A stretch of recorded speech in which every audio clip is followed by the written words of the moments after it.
تو دعا کریمہ میں نے آپ کے سامنے تلاوت کرنے کا شرف پایا ہے۔ آپ کی توجہ کے ساتھ کچھ باتیں میں آپ کے گوش گزار کر کے اپنی گفتگو کو سمیٹوں گا۔ اللہ تعالیٰ جل شانہ نے ارشاد فرمایا لقد من اللہ علی المؤمنین، اللہ تعالیٰ نے اہل ایمان پر بہت بڑا احسان کیا ہے کہ انہیں اپنا محبوب عطا کر دیا ہے۔ اللہ نے ہمیں بہت کچھ دیا ہے، لیکن جس انداز سے حضور کے عطا کرنے پر احسان جتلایا ہے ایسے کسی اور نعمت کے عطا کرنے پر احسان نہیں جتلایا۔ احسان کیوں جتلایا حضور کی آمد پہ اس قدر زور کے ساتھ؟ تو اس پہ علماء نے بہت ساری باتیں کی ہیں۔ ان میں سے ایک بات یہ ہے کہ باقی جتنی نعمتیں ہیں اگر ان کو ایک پلڑے میں رکھیں، مثلا اللہ نے دیکھنے کے لیے آنکھیں عطا کی ہیں، سننے کے لیے کان، بولنے کے لیے زبان، اور سوچنے کے لیے دماغ، پکڑنے کے لیے ہاتھ، چلنے کے لیے پاؤں، چاندنی کے لیے چاند، حرارت کے لیے سورج، گھر کے اندر بیٹے پھولوں کی طرح عطا کیے، بیٹیاں کلیوں کی طرح عطا کیں، اچھے اچھے گھر دیے۔ کیا کچھ ہے جو اللہ نے ہمیں نہیں دیا؟ اتنا کچھ دیا ہے کہ ہم اس کو گن نہیں سکتے۔ لیکن اگر یہ ساری نعمتیں ایک پلڑے میں رکھی جائیں اور دوسرے پلڑے میں نعمت وجود محبوب رکھی جائے تو آقا کریم اسلام اتنی بڑی نعمت ہیں کہ کائنات کی تمام نعمتوں سے زیادہ نعمت، بڑی نعمت، اور کائنات کی تمام نعمتوں سے سب سے زیادہ اہم نعمت جو اللہ نے ہمیں عطا کی ہے وہ وجود مصطفیٰ عطا کیا ہے کہ آقا کریم اسلام کا وجود وہ سب سے بڑی نعمت ہے۔ باقی سب نعمت صغرا ہیں اور حضور نعمت کبریٰ ہے۔ اور دوسری بات کہ حضور کی آمد پہ احسان کیوں جتلایا، بڑی خوبصورت بات ہے، وہ یہ ہے کہ اگر حضور نہ ہوتے تو مجھے وجود ہی نہ ملتا۔ اگر حضور نہ ہوتے تو یہ جتنی نعمتیں میں نے گنی ہیں ان میں سے کوئی نعمت بھی عطا نہ ہوتی۔ بھی جب وجود ہی نہ ملتا تو پھر باقی نعمتیں ان کا کیا فائدہ؟ تو اصل نعمت تو یہ کہ اللہ نے مجھے آپ کو وجود دیا ہے، تو اگر وجود مجھے ملا ہے، آپ کو ملا ہے، تو میلاد والے محبوب کے تصدق سے ملا ہے۔ اللہ اکبر۔ گر ارد و سما کی محفل میں لولاک لما کا شور نہ ہو، یہ رنگ نہ ہو گلزاروں میں، یہ نور نہ ہو سیاروں میں۔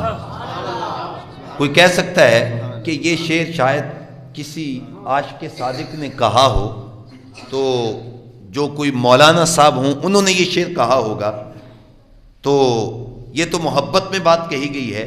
تو آئیں پھر اس شخصیت سے پوچھ لیتے ہیں جو عاشق صادق بھی ہیں، جو ڈاکٹر بھی ہیں، جو حکیم الامت بھی ہیں، جو اسلام کے بہت بڑے فلاسفر بھی ہیں، جو مصور پاکستان بھی ہیں، اور 9 نومبر کو ان کا جو ہے وہ یوم بھی منایا گیا۔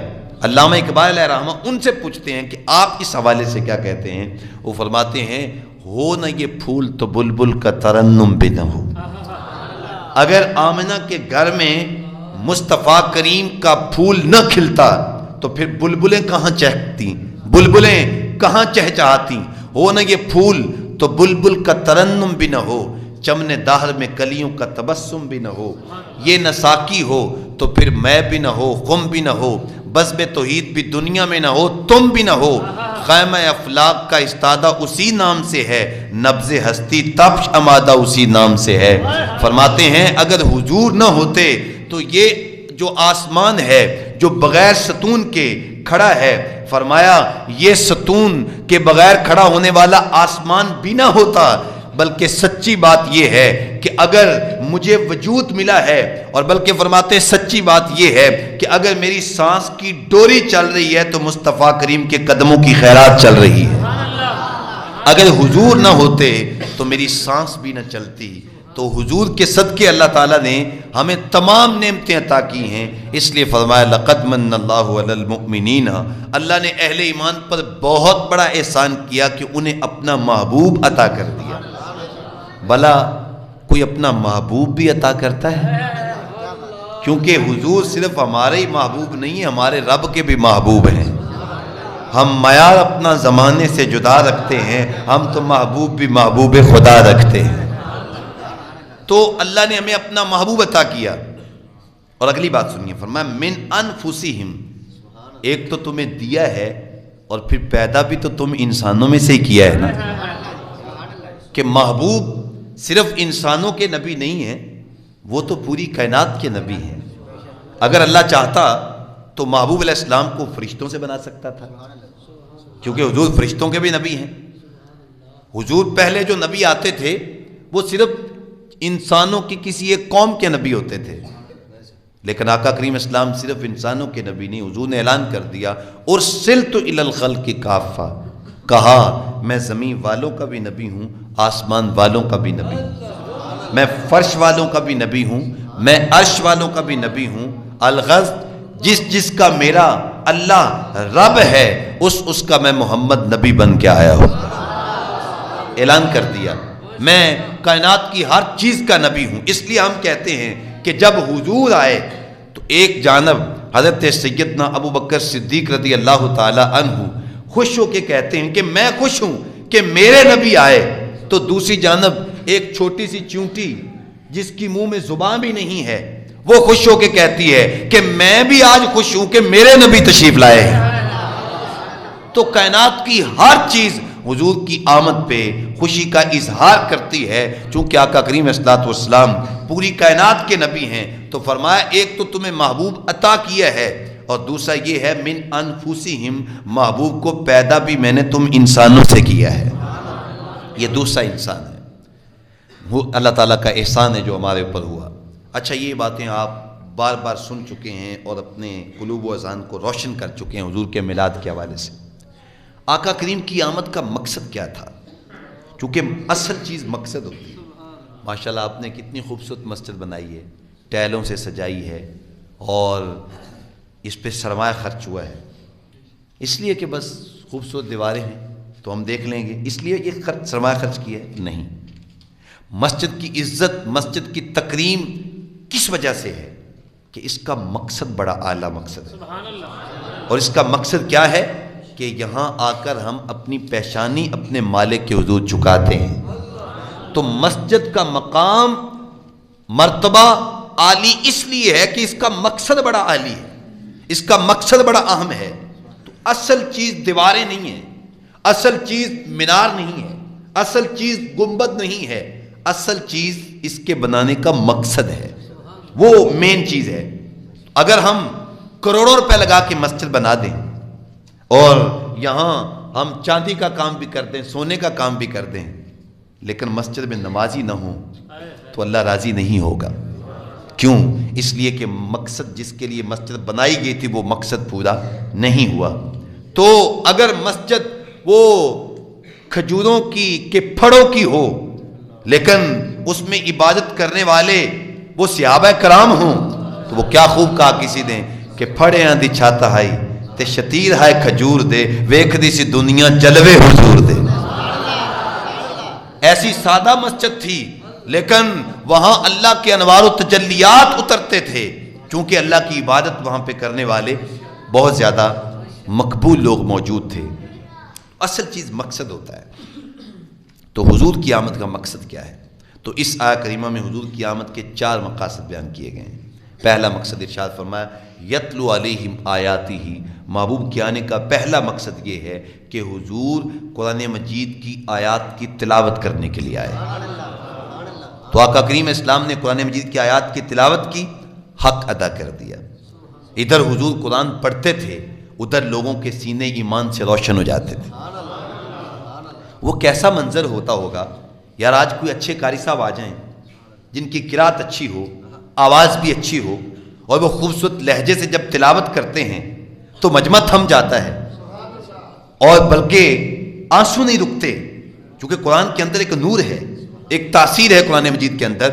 تو جب اچھے قاری صاحب قرآن پڑھیں، جن کا لہجہ اچھا ہو، جن کی آواز اچھی ہو، تو مجمع تھم جاتا ہے۔ تو جب قرآن خود ہی قرآن کی تلاوت کرتا ہوگا، کیونکہ کان خلقہ القرآن، آقا کریم عملی قرآن ہیں، تو جب عملی قرآن اس تھیوری کی تلاوت کرتا ہوگا تو پھر منظر کیسا ہوتا ہوگا؟ پھر تو کائنات جھومتی ہوگی، اور پھر لہجہ بھی میرے حضور کا، اللہ اکبر، کک سواد نہ مصری اندر تے کھنڈاں بھی چک ڈٹھیاں، پر انہاں ساریاں چیزاں نالوں گلاں سجن دیاں مٹھیاں۔ کائنات میں ایسا میٹھا انداز کسی کا نہیں ہے جیسا میٹھا انداز میرے حضور کا ہے۔ اگر ہم ذوق کے ساتھ شعر پڑھ لیں تو میرا خیال ایمان تازہ ہو جائے گا۔ اور تھوڑی سی اس کی آواز دینا، کیسا میٹھا لہجہ تھا میرے آقا کا کہ جو میرے آقا کے لبوں سے ایک مرتبہ قرآن سن لیتا تھا تو اس کا سینہ ایمان کے نور سے روشن ہو جاتا تھا، اور اس کی پیشانی ایمان سے چمک اٹھتی تھی جو بھی حضور کی آواز سے، لہجے سے قرآن سنتا تھا۔ تو وہ شعر آپ نے سنا ہوا ہے، اگر مل کے پڑھ لیں گے تو مل کے نعت پڑھنا حضور کے صحابہ اہل مدینہ کی سنت ہے۔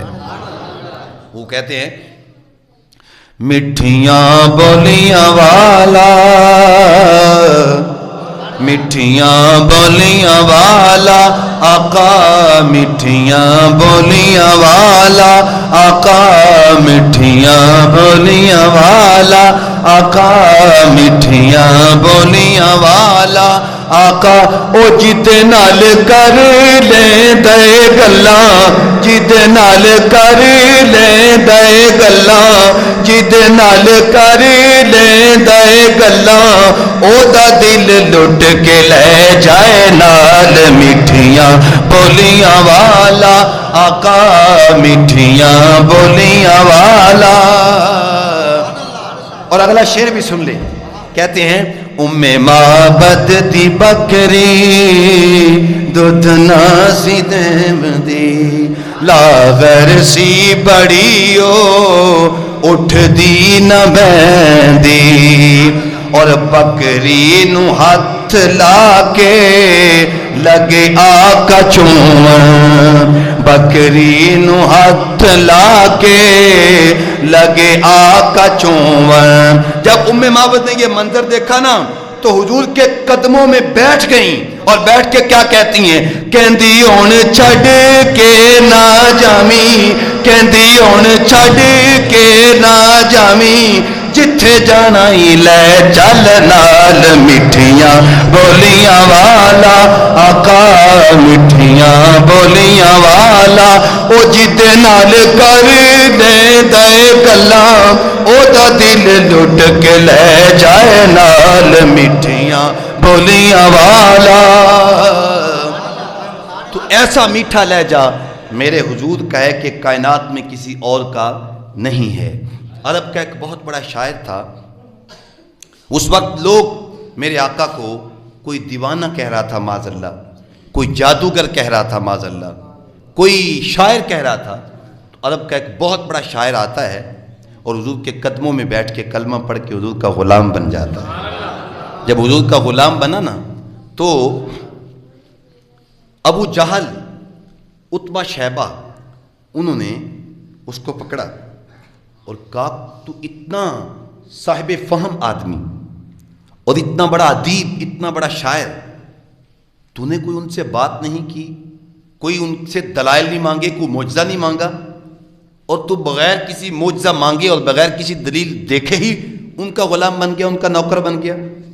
ہمیں سمجھ نہیں آئی۔ اس نے کہا، ہاں ہاں تم ٹھیک کہتے ہو، سمجھ تمہیں واقعی نہیں آئی، مجھے سمجھ نہیں آئی تو تمہیں کیسے سمجھ آئی؟ کہ بہرحال تو کیسے ایمان لایا؟ تو اس نے کہا کہ میں نے قرآن مجید کی 3 آیات حضرت محمد عربی صلی اللہ علیہ وسلم کی زبان ترجمان سے سنی ہیں، تو جب میں نے قرآن کی 3 آیات ان کے لبوں سے سنی، میرے دل نے گواہی دے دی کہ اتنے میٹھے لہجے والا کوئی عام انسان ہو ہی نہیں سکتا۔ اور یہ جو کلام ہے، میں بھی شاعر ہوں، میں بھی زبان و بیان کا ماہر ہوں، لیکن یہ ایسا میٹھا کلام میں نے کسی نہ شاعر سے سنا ہے نہ کسی خطیب سے سنا ہے۔ میرے دل نے گواہی دی ہے کہ یہ پڑھنے والا بھی سچا ہے اور یہ کلام جو ہے یہ بھی سچا ہے۔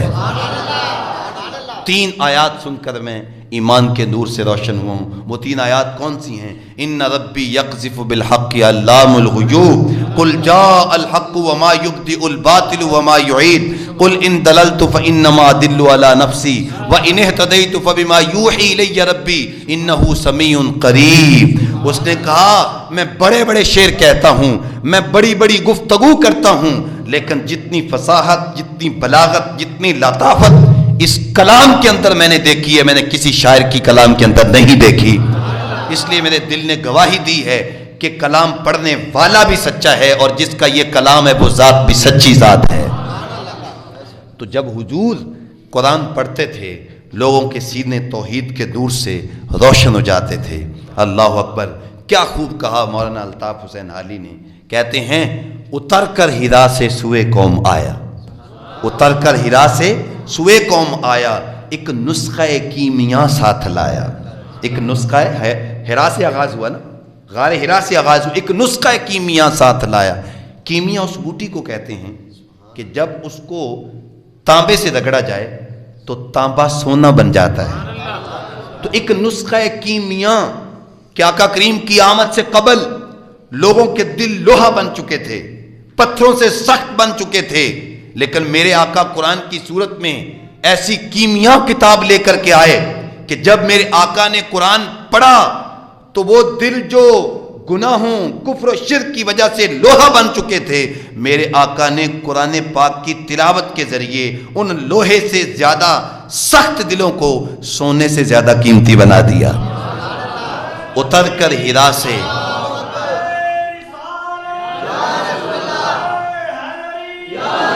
اتر کر ہرا سے سوئے قوم آیا، اور ایک نسخہ کیمیا ساتھ لایا۔ عرب جس پہ کرنوں سے تھا جہل چھایا، پلٹ دی بس ایک آن میں اس کی کایا۔ رہا ڈر نہ بیڑے کو موجے بلا کا، ادھر سے ادھر پھر گیا رخ ہوا کا۔ وہ بجلی کا کڑکا تھا یا صوت ہادی، عرب کی زمین جس نے ساری ہلا دی۔ نئی ایک لگن سب کے دل میں لگا دی، ایک ہی آن میں سوتی بستی جگا دی۔ تو یہ حضور کی تلاوت کا کمال تھا۔ اچھا، میرے آقا کی تلاوت کا طریقہ کیا تھا؟ حضور جب قرآن کی تلاوت کرتے تھے تو ایک آیت پڑھتے، پھر وقف کرتے، پھر اگلی آیت پڑھتے، رک جاتے، پھر اگلی آیت پڑھتے اور رک جاتے۔ حضرت سیدہ ام سلمہ فرماتی ہیں، اس کا باقاعدہ مثال دے کے سمجھایا، جیسے الحمدللہ رب العالمین پڑھتے، رک جاتے، الرحمن الرحیم پڑھتے، وقف کرتے، مالک یوم الدین پڑھتے، پھر رک جاتے، ایاک نعبد و ایاک نستعین۔ اس انداز سے حضور پڑھتے تھے۔ سورۃ الفاتحہ کو ایک سانس میں پڑھنا اگرچہ جائز ہے، لیکن یہ میرے آقا کا طریقہ نہیں ہے۔ حضور کا طریقہ یہ ہے کہ حضور ایک ایک آیت کر کے پڑھتے تھے، چونکہ یہ بخاری و مسلم سیاستہ کے اندر یہ روایات موجود ہیں کہ حضور اس انداز سے پڑھتے تھے۔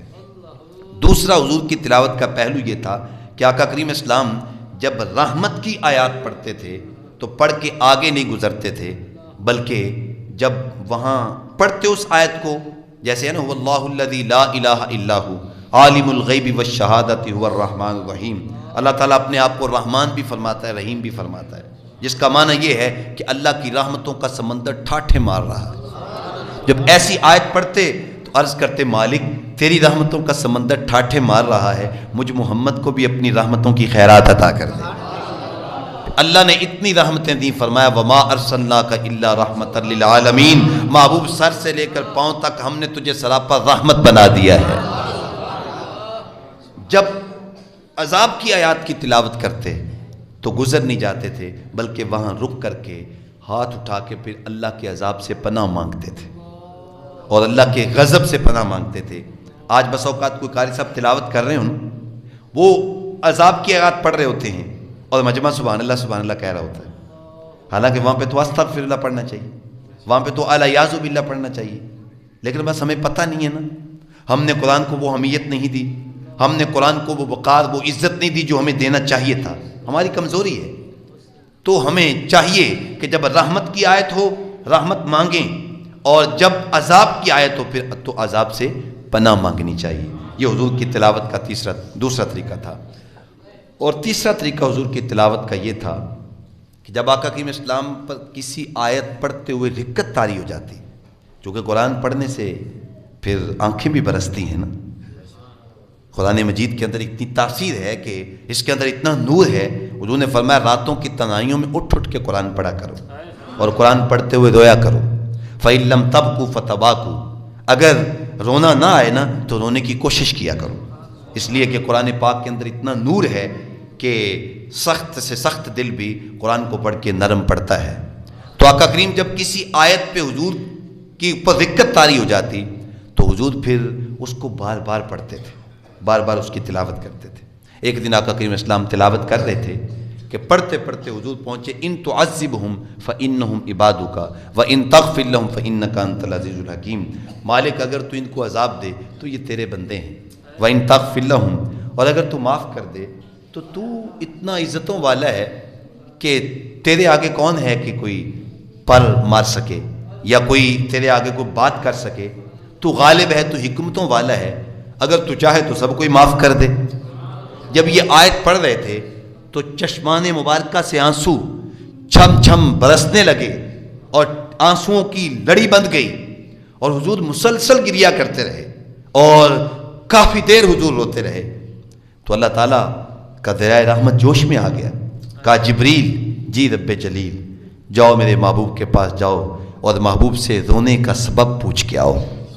حالانکہ اللہ کو معلوم ہے کہ محبوب کیوں رو رہے ہیں، لیکن اس کے باوجود بھیجا جا رہا ہے جبریل کو، یہ حضور کا پروٹوکول ہے، یہ حضور کی تکریم ہے، یہ حضور کا اعزاز ہے۔ تو جبریل گئے اور جا کے عرض کیا حضور، اللہ تعالیٰ پوچھتا ہے کہ محبوب رونے کا سبب کیا ہے، بڑی اہم بات ہے۔ عرض کی حضور آپ کے رونے کا سبب کیا ہے، اتنا گریہ کیوں کر رہے ہیں؟ تو آقا کریم فرمایا جبریل مجھے یہ غم ہے کہ کل قیامت کے دن میری امت کا کیا بنے گا۔ اللہ اکبر، یار پیار تو والدین بھی بہت کرتے ہیں۔ آج اگر ہم بازار جائیں نا تو شاید ہی کوئی چیز خالص ملے، لیکن ماں کا پیار آج بھی خالص ہے، باپ کی محبت آج بھی خالص ہے، اور ماں کے دل میں اتنی محبت رکھی گئی اولاد کے لیے کہ اس کو کسی ترازو میں ہم تول نہیں سکتے۔ اللہ اکبر، وہ کیا کہا تھا تابش نے، مدت ہوئی میری ماں نہیں سوئی تابش، میں نے اقبال کہا تھا مجھے ڈر لگتا ہے، میں نے بچپن میں اپنی ماں کو کہا تھا امی مجھے رات کو ڈر لگتا ہے، تو میری ماں اٹھ اٹھ کے میرا خیال کرتی تھی۔ آج میں جوان ہو گیا ہوں، میں ڈرتا نہیں ہوں، لیکن میری ماں پھر بھی اٹھ اٹھ کے میرا خیال کرتی ہے۔ تو والدین کی محبت کو کسی ترازو میں تولا نہیں جا سکتا، لیکن یاد رکھو سینکڑوں ہزاروں ماؤں کی محبت ایک پلڑے میں ڈالیں تو مصطفیٰ کریم کی محبت سینکڑوں ماؤں سے زیادہ ہے، سینکڑوں باپوں سے زیادہ ہے، اس لیے کہ راتوں کی تنہائیوں میں بیٹھ کر رو رو کر امت کی دعا کرنا، امت کی بخشش کے لیے اللہ کی بارگاہ میں درخواست کرنا، یہ کسی اور کا کام نہیں، آمنہ کے لال کا ہی کام ہو سکتا ہے۔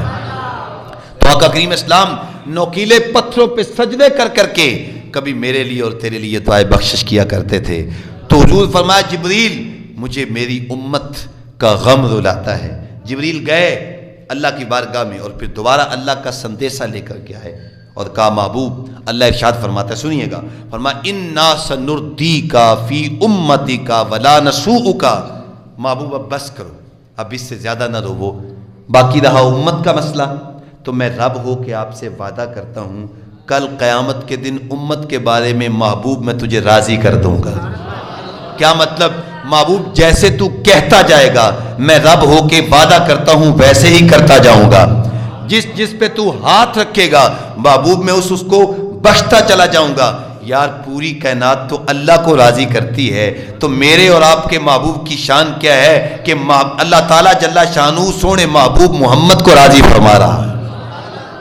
خدا کی رضا چاہتے ہیں دو عالم، خدا چاہتا ہے رضائے محمد۔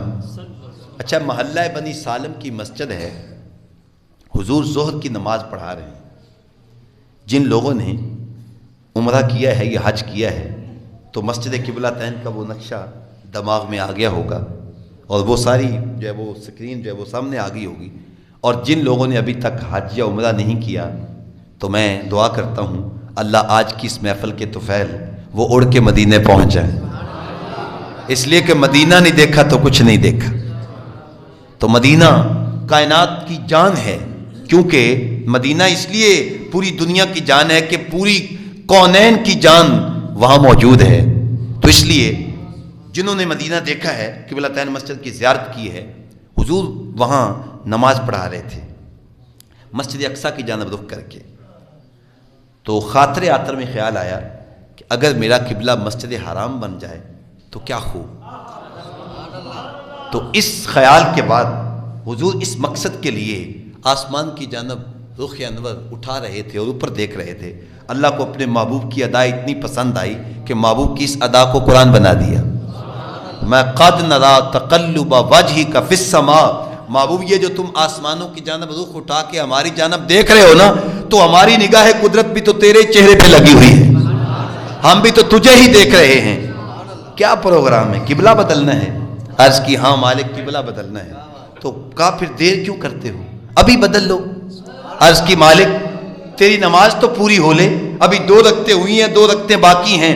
کہا محبوب اب میری نماز بعد میں پوری ہوگی، پہلے تیری مرضی پوری ہوگی۔ کیا کہا مولانا صاحب نے، حد کر دی۔ فرماتے ہیں می وریا کستوریاں دا جدو یار نچوڑیاں زلفاں، می وریا کستوریاں دا جدو یار نچوڑیاں زلفاں، سائم قبلہ اودے بنیا جدو یار نے موڑیاں زلفاں۔ تو پوری کائنات اللہ کو راضی کرتی ہے، لیکن اللہ اپنے محبوب محمد کو راضی کر رہا ہے صلی اللہ علیہ وسلم۔ تو حضور جب تلاوت کرتے تو جس آیت پہ رکت طاری ہوتی اس کو بار بار پڑھتے تھے۔ تو اب یہ طریقہ حضور کی تلاوت کا ہے، تو ہم چاہیے کہ ہم ایک تو تلاوت کو اپنا شعار بنائیں، اور دوسرا یہ ہے کہ اس طریقے کو اختیار کریں جس انداز سے حضور تلاوت کرتے تھے۔ حضور کی آمد کا دوسرا مقصد فرمایا وَيُزَكِّيهِمْ، آقا کریم صلی اللہ علیہ وسلم تمہارے دلوں کو پاک کرنے کے لیے آئے، دلوں کو پاک کرنے کے لیے آئے۔ حضور اپنے لبوں سے قرآن پڑھتے تھے، قرآن کی تلاوت کرتے تھے، تو لوگوں کی سماعتوں کو نور بخشتے تھے۔ توجہ چاہوں گا، زبان سے تلاوت کرتے تھے اور اپنی آنکھوں سے لوگوں کے سینوں کو پاک کرتے تھے، کیونکہ کیا خوب سجن دیاں اکھیاں نے جی میں پار کے سرائیاں رکھیاں۔ تو اگر آپ اجازت دے تو پھر کہہ نہ دوں کہ تو وجہ میرا یار نہیں ڈٹھا، جگہ جگہ پہ کہتا ہوں تو وجہ میرا یار نہیں ڈٹھا، جنہوں ویکھ کے چاند شرم آوے، ادھی راتی دن چڑھ جاوے، جے او رخ تو نقاب ہٹاوے، تے جے او نکلے سیر کرن سارا گلشن سیس نواوے، اتے دھرتی لف لف جاوے، جے ہاتھ پھلاں وچ رکھدا ہاتھ پھلاں تو ود جاوے، نین نشیلے مست رسیلے وچ سونا کجل سہاوے، اکھ اگڑے تے انج پیا چاپے جویں میں خانہ کھل جاوے، تے جے او کھولے پیٹ زلف دے تے راہی راہ بھول جاوے، بجلی ڈرتی لشک نہ مارے مطب ادبی ہو جاوے، علم خدا نے اینا دتا عقلاں وچ نہ آوے، عقل خدا نے اینی دتی علماں وچ نہ آوے، کی اعجاز نظر وچ او دی جو آوے وک جاوے، خلق او دے نے مو لئی دنیا کوئی ورلا جان بچاوے، توبہ توبہ حسن سجن دا تے چال نہ چلی جاوے، آزم ایڈا سونا مائی سنو کدرے نظر نہ آوے۔ تو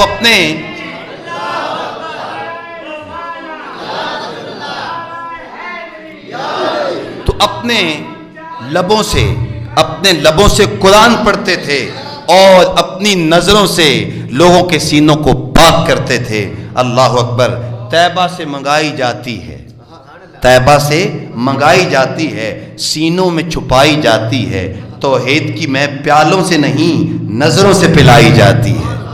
محبوب اپنی نظروں سے توحید کی میں لوگوں کے سینوں کے اندر ڈالتے تھے اور ان کے سینوں کو پاک کر کے رکھ دیتے تھے۔ تو میرے آقا سینوں کو پاک کرنے کے لیے آئے ہیں۔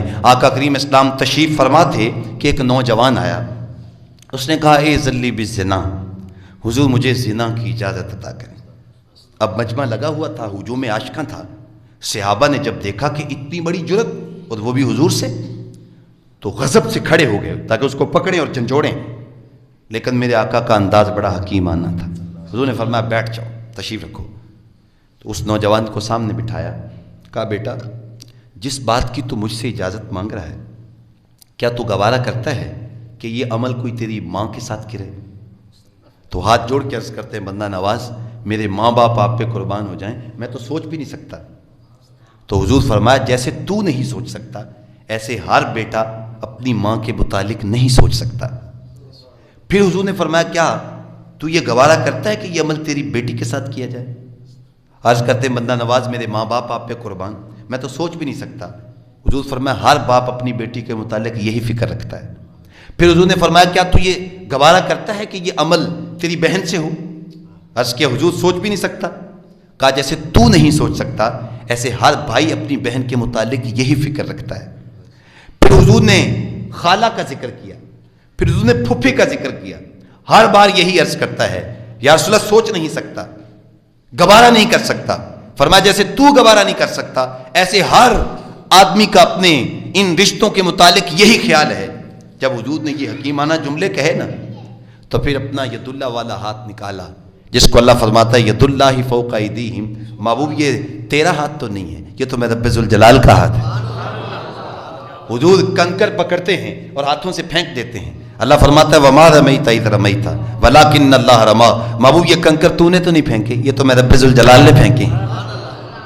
تو وہ ید اللہ والا ہاتھ حضور نکالتے ہیں اور شفقت سے اس نوجوان کے سر پہ رکھتے ہیں اور پھر اپنے لبوں سے اللہ کی بارگاہ میں درخواست پیش کرتے ہیں اللہم اغفر ذنبہ طاہر قلبہ واحسن فرجہ، مالک میرے اس غلام کا گناہ معاف کر دے، اس کے دل کو پاک کر دے اور اس کی پارسائی کا محافظ بن جا۔ اب میرے لبوں محبوب کے لبوں سے نکلے دعا تو پھر اعلی حضرت سے پوچھتے ہیں، وہ فرماتے ہیں اجابت کا صحرا عنایت کا جوڑا دلہن بن کے نکلی دعائے محمد، اجابت نے جھک کر گلے سے لگایا بڑی ناز سے جب دعائے محمد۔ جب حضور نے دعا کی نا تو راوی بیان کرتے ہیں اس نوجوان کا اس برائی کو کرنا تو دور کی بات ہے، میرے آقا نے اس حکیمانہ تربیت کے ساتھ اور اپنی نگاہ فیض کے ساتھ اس بدکاری اور اس برائی کی اس قدر سے اس کو پاک کیا، کرنا تو دور کی بات تھی، حضور نے اس کے دماغ سے اس برائی کا خیال بھی ختم کر دیا۔ کیوں؟ وَيُزَكِّيهِمْ کا تاج جو پہن کے آئے۔ یار اگر میں چاہتا ہوں کہ میرا سینہ پاک ہو جائے، اس سینے میں تھوڑی غلاظتیں ہیں، حسد، حقد، بغض، کینہ، نفرتیں، کیا کچھ ہمارے دلوں میں نہیں ہے، تو آؤ ان دلوں کو پاک تو کرنا ہے آمنہ کے لال نے، تو آئیں پھر ان سے بھیک مانگ لیتے ہیں کہ ہمارے دل بھی پاک کر دیں۔ تو ذوق کے ساتھ ذرا پڑھ لیتے ہیں کہ حضور ہمارے دلوں کو پاک کر دیں۔ آپ کی ایک نگاہ ہے ہماری زندگی کا سوال ہے، ہماری زندگی سنور جائے گی۔ تو عرض کرتے ہیں سب مل کے مانگو مانگو حضور دیتے ہیں،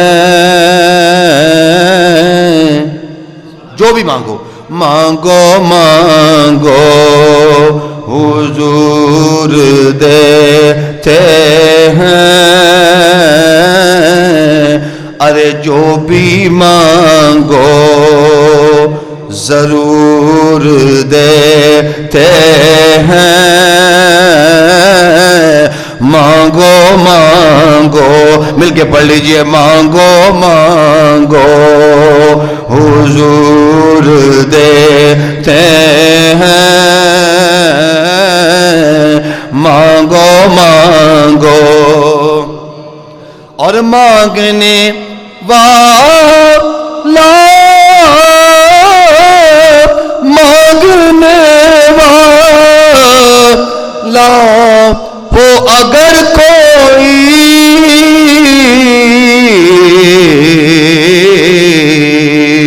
تو میرے آقا ضرور دیتے ہیں، جو بھی مانگو حضور دیتے ہیں،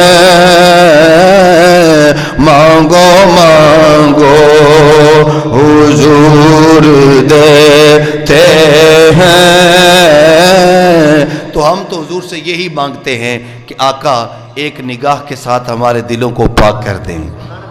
اگر دل پاک ہو گئے تو سمجھ لیں زندگی کا سارا جمال مل جائے گا۔ تو آقا کریم کی آمد کا دوسرا مقصد یہ ہے کہ حضور ہمارے دلوں کو پاک کرنے کے لیے آئے ہیں۔ تو اگر میں چاہتا ہوں کہ میرا دل پاک ہو، آپ چاہتے ہیں آپ کا دل پاک ہو، تو پھر حضور سے سچی وابستگی اور دل بستگی اور غلامی کا جو پٹا ہمارے سینوں میں پڑا ہے، اس کو ہم نے مضبوط کرنا ہوگا۔ آقا کریم صلی اللہ علیہ وسلم کو ہمیشہ اپنے تصورات میں رکھنا ہوگا۔ انشاءاللہ تعالی ہماری زندگی کے اندر ایک جمال ہوگا، ایک خوبصورتی ہوگی۔ عقیدے کی ایک بات کر کے میں اپنی گفتگو کو سمیٹتا ہوں۔ یہ ہے باطنی ناپاکی جس کو پاک کرنے کے لیے حضور آئے ہیں، جس سے ہمیں ایک ہے ظاہری ناپاکی، مثلا کپڑے کے اوپر کوئی غلاظت لگ گئی ہے، پیشاب لگ گیا تو بے وضو ہو گئے، بے غسل ہو گئے، اس کو پاک کرنے کا اللہ نے ہمیں جو طریقہ دیا ہے وہ کیا ہے؟ وَأَنزَلْنَا مِنَ السَّمَاءِ مَاءً طَهُورًا، کہ ہم نے پانی صرف پینے کے لیے نہیں بنایا، ہم نے اس کو پاک کرنے والا بنایا ہے۔ تو ہم پانی کے ذریعے اپنا کپڑا پاک کر لیتے ہیں، اپنا جسم پاک کر لیتے ہیں، وضو کر لیتے ہیں، ہم غسل کر لیتے ہیں تو کپڑا پاک ہو جاتا ہے۔ لیکن میرا آپ سے ایک چھوٹا سا سوال ہے، یہاں ہم مسجد میں بیٹھے ہیں، کپڑے پہ کوئی غلاظت لگ گئی، پانی کی ٹوٹیاں وہاں باہر ہیں، تو کیا وہاں پانی موجود ہو کر یہاں میں موجود ہوں میرے کپڑے کو پاک کر سکتا ہے؟ کسی صورت بھی نہیں کر سکتا۔ پانی اس وقت ہمیں ہمارے کپڑے کو پاک کرے گا جب ہم چل کے پانی کے پاس جائیں گے اور پانی اس کپڑے کو لگے گا تو اس کو پاک کرے گا، یعنی پانی کپڑے کے قریب ہوگا تو پھر کپڑے کو پاک کر سکتا ہے۔ جب تک پانی کپڑے کے قریب نہ ہو تو کپڑا پاک نہیں ہو سکتا۔ پانی جسم کے قریب نہ ہو تو جسم پاک ہو نہیں سکتا۔ تو جیسے پانی کپڑے کے قریب نہ ہو تو کپڑا پاک نہیں ہو سکتا، اگر پانی جسم کے قریب نہ ہو تو جسم پاک نہیں ہو سکتا، تو نبی قریب نہ ہو تو دل کیسے پاک ہو سکتا ہے؟ لہذا فرما النبی اولا بالمؤمنین من انفسہم، کہا لوگوں تمہاری جانیں تم سے دور ہیں، تمہارے نبی تو جانوں سے بھی نیڑے ہیں، تمہارے جانوں سے بھی قریب ہیں۔ لہذا جیسے اللہ تعالیٰ جل شانہ علم کے لحاظ سے ہمارے بالکل قریب ہے، نحن اقرب الیہ من حبل الورید، وہ ہمارے قریب ہے، ایسے آمنہ کے لال بھی میرے قریب ہیں۔ تو حضور کو ہمیں قریب ماننا ہوگا، اور پھر حضور کے ساتھ محبتوں کا رشتہ قائم جب ہم کریں گے تو اللہ تعالیٰ ہمارے دلوں کو پاکیزگی عطا فرمائے گا۔ اس آیت کریمہ میں 4 مقاصد بیان کیے گئے تھے، لیکن میں نے 2 آپ کے سامنے بیان کیے ہیں۔ اللہ تعالیٰ مجھے آپ کو ان 2 مقاصد پہ عمل کی توفیق نصیب فرمائے، اور ہمارا یہاں پہ مل بیٹھنا، آپ نے محبت سے میری باتوں کو سماعت کیا ہے، اللہ تعالیٰ جل شانہ اسی محبت کے ساتھ ان چیزوں کو ہمارے دلوں میں اتار کے ہمیں عمل کی توفیق عطا فرمائے۔ آمین۔ وآخر دعوانا ان الحمد للہ رب العالمین۔